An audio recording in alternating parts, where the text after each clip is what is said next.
All right, hello again, everybody. Back in the garage here. I don't know if you saw my last video I uploaded. I was out playing in the Trans Am, and I really have been shirking my responsibilities on the 78 KZ400. I got to apologize for that, but um, it's just the last 2 or 3 weeks have been just blazing hot around here, just 90 plus degrees and high humidity, and it takes all the fun of being out here. You're sweating your butt off the whole time you're out here. And then of course some rides came up. We had the Touratech Dirt Days rally up in Haverhill, New Hampshire, that a friend of mine, John, and I went up, and had a great day. Did a demo ride on a couple of the new Triumph 250 and 450 enduro bikes. Very impressive. I mean, John still motocrosses all the time, so his seat of the pants is cleaner than mine. I haven't. It's been, I'm sorry to say, 6 years. I think it's the last time I was on a dirt bike, small bike. But very impressive. So we had a great day. It was great hanging out with him, and doing the ride. We were always picking on each other. It's just a great dynamic, we have. We've known each other for forever. We met at Loudon Racetrack. Back then it was New Hampshire International Speedway, I think is what it was called back then. Right after it was the first time it had been raced on, really, since they used to be Breyer Motorsports Park, and then they built the Super Speedway. But it was I'm just babbling. I'm going to get to the bike in a minute. It was I think in 1989, it was a rainy, crappy day, and myself and my sister showed up at the track, and we were going there to get our license, is what it was. It was the Penguin Racing School, and there was nobody else there. And then John pulls in, you know, 20-something-year-old skinny guy, and him and I are the only one in the pocket, pouring rain. And I noticed him with a pair of those special safety wire pliers. And I went, "Hey, I'm Russ Burlington, and I think that's the coolest tool ever. Can I use it?" And we have been close friends ever since. I mean, we had some epic battles on the racetrack together because he's fast. I was pretty quick myself, and we just had just some great times. I mean, we got a pro license together. Daytona, Mid Ohio, Charlotte. All these great racetracks. And yeah, and then my buddy Todd showed up, I think the spring of 1990, and which was a close friend of John's. They went to junior high or elementary school together. Yeah, and then we had a great time. They took off for Desert Storm.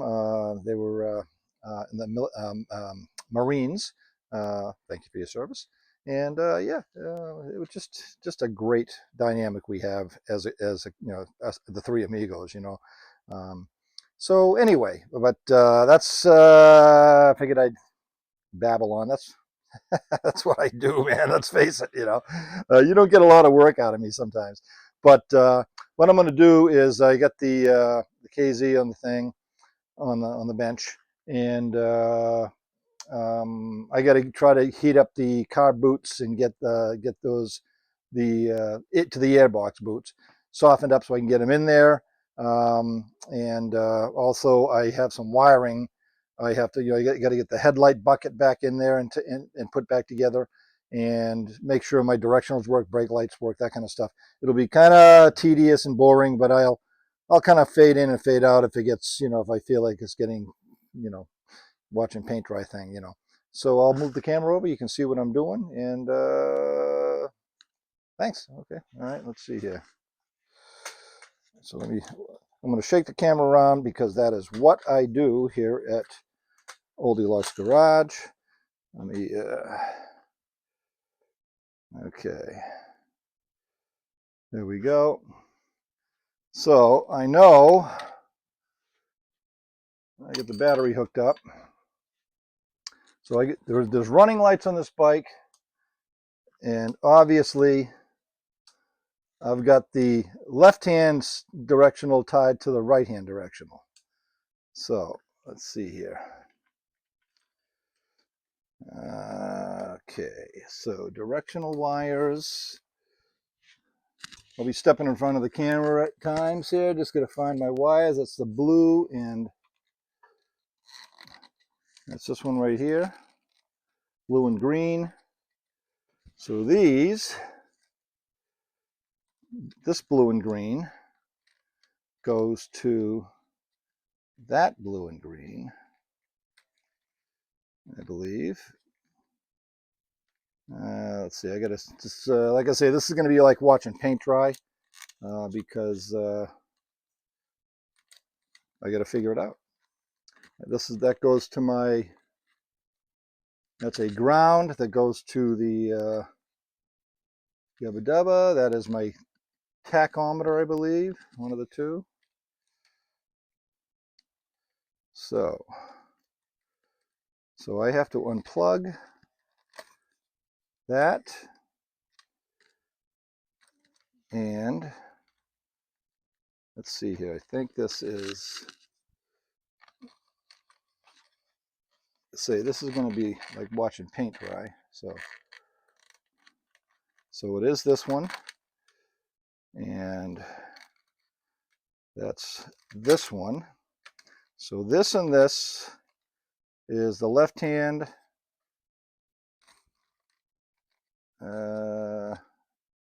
Where's the green? I lost my green. Yeah, this is kind of a pain. I'm going to unplug these so they kind of stay out of my way. Stay out of my way a little bit. So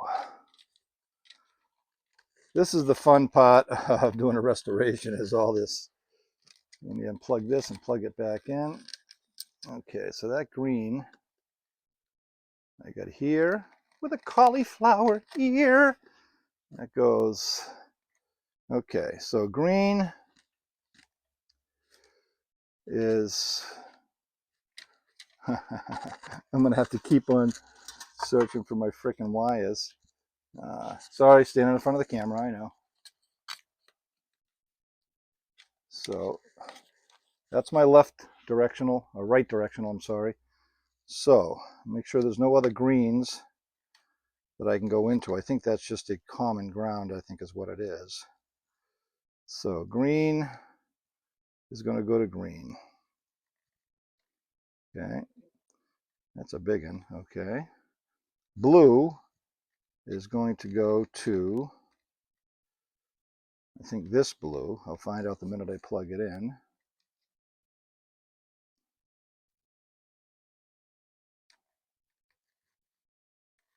Oh, maybe not. This blue.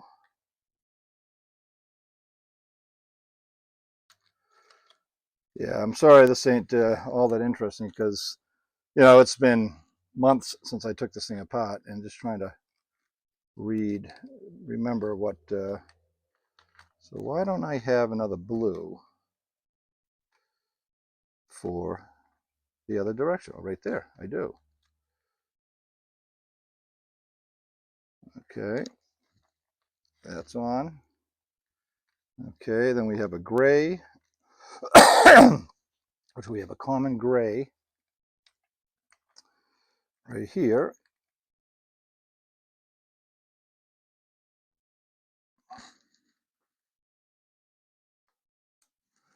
What did my battery go down?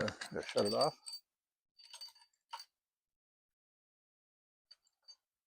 Oh, my battery's dead? Oh, well, let's see here. That was quick. The battery must have been really drained down.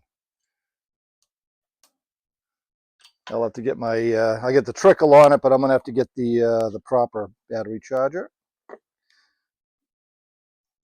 So, that being said, I'm going to fade away for a second until so you don't see me walking around. Okay. So, well, you guys got to be getting used to hearing me say this. I did this 25 minute long freaking video about the bike and da da da da. And of course, my new technology, my little remote speaker, I didn't have it turned on. So of course I go to watch the video just to review it, and no sound. So I have no idea what I said before. That's the beauty of being old. Every day is a new day. Every day, everything is a new experience, even though if you've done it 80 times. And I could tell you something and have no freaking idea what I said. So it's like, no problem. But that being said, um, the bike's, pretty much all together. I don't know, it's all the electrics work. My direction, well, I shouldn't say my direction. I need the flasher relay. It is, they get old and they don't work, so I have to get another one of those. But all my directionals turn on, but of course they don't blink. The headlight, high beam, low beam, brake light, all that stuff. I don't have a horn on the bike yet. I had to find one of those. This bike didn't have what I had. Had a boat horn on it. But so I mean, in reality, if it wasn't for the tires being square, I could throw a plate on this thing and go riding it right now. It's at that point. Um, I, uh, I decided I'm not going to go much further than I have on the bike. I mean, it's fork legs are polished. All the motor's looking good. I just didn't pull the cases off. I'll bring this down a little bit so you can see. I went at them with 4/0. Um, let me just adjust this a little bit. Steel wool, which really it shines them up. Both sides look nice.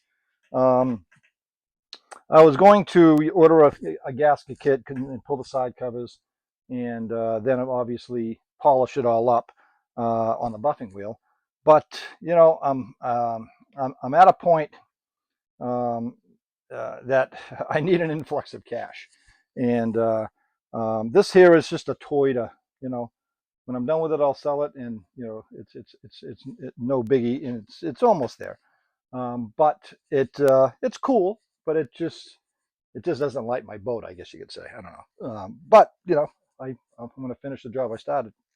What I want to do is I have that 84 Kawasaki GPZ 550 that I got. If you watched the earlier video of it, I paid $100 for it, and it's a complete motorcycle. I already got it running, but it needs float needles, that kind of stuff, just so float ball gaskets because it weeps, just so it's right, and I don't have to dick around with it. I can't leave the petcock. If I left it on prime, it would overflow because the float needles are not seating properly, that kind of thing. But that bike there, I don't have any plans of keeping it. Also, it's got that sport bike seating position, and my old bones don't want to do it no more. I used to be comfortable on my GSXR 1100, full cafe, but not no more. So that one there, I'm going to order the carb parts. I need fork seals for it.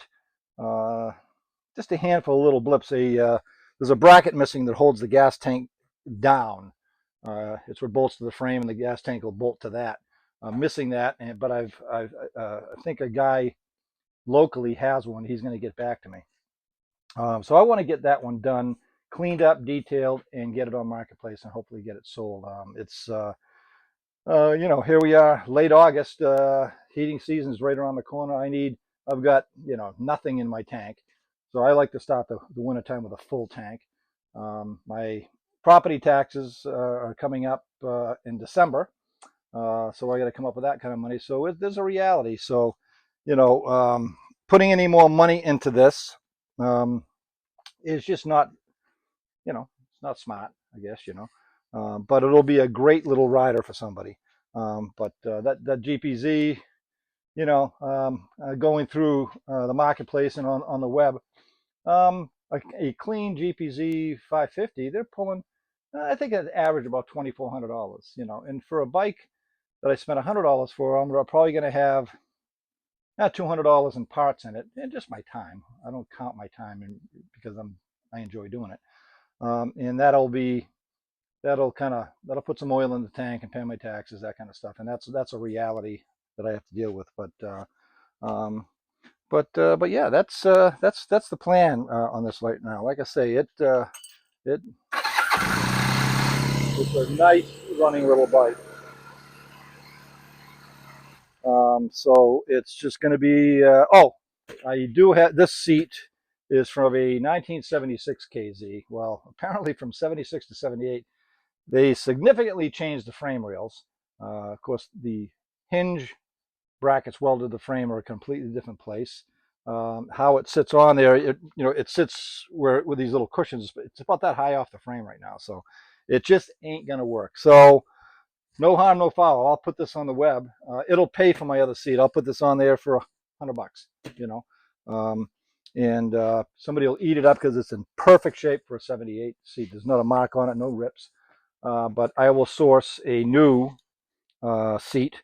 There's a couple on there. They're 150, 180 bucks for a decent non-ripped seat for a 78, and I'll just pull the trigger and get it. It's one of those things you got to spend a little money to make a little money, and that king and queen seat, I think aesthetically, which let me grab it.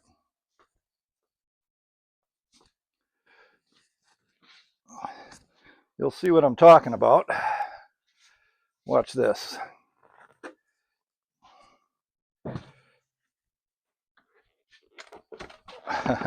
Yeah, you know what I'm saying? Hold on. Yeah. It ain't right. And I think somebody, especially like say a young kid, let me set this over here again. Sorry for moving it. Say a younger kid wants a first bike.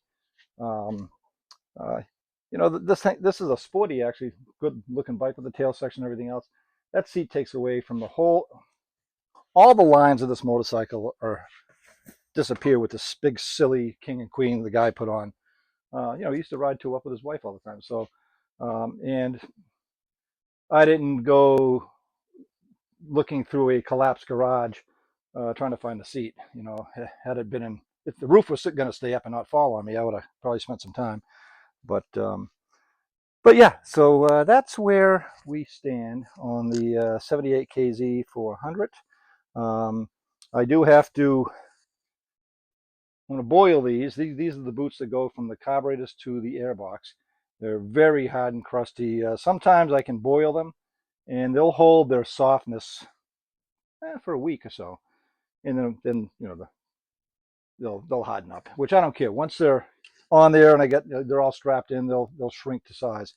But if not, then I'll source some of those also.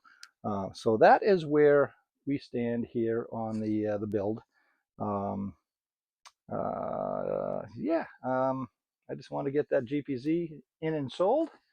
And this one here is going to take a back burner to that because there's money to be made. And I need cash.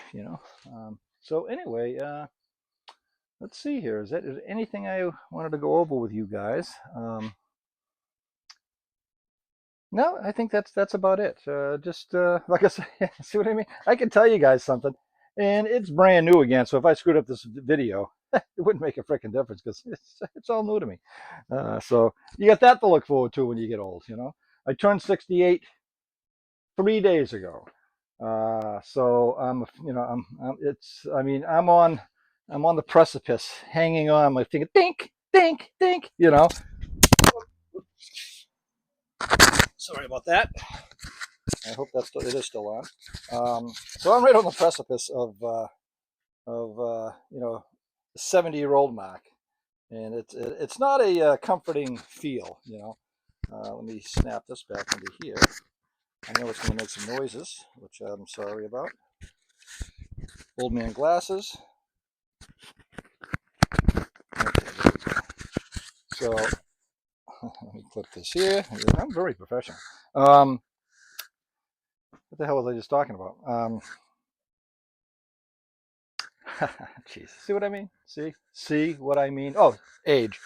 So yeah, 2 more years, man. I'm the big 70. Are you shitting me? I mean, people, get up every day and do cool shit, and it's always smart to put some money in the bank and save so you have some money, set aside. But man, Get up and live every day. Don't be the guy that they bury him with, you know, $1 million in the bank, and he's done nothing. He hasn't lived. He hasn't gone seen nothing. We got this beautiful country of ours that you can jump on a freaking motorcycle, this thing, and putt along and go see. You could spend a lifetime in the United States and never cover it all, and be astonished of the beauty we have here. You know, so that's my old man advice to everybody. You know, yeah, put some money in the bank, but frickin' live, man. You know, live. So okay. Well, I'm gonna push my magic button and bid you adieu. And hopefully I won't have to do this video over again and I have audio. But if I do, I won't remember. So that's not the case. I'm not going that dumb, but no. So, all right, guys. Well, thank you very much. Thanks for following along. And I'll be talking to you soon. All right. Uh-oh. Uh-oh. Look at this. See technology? See, we got a blue button.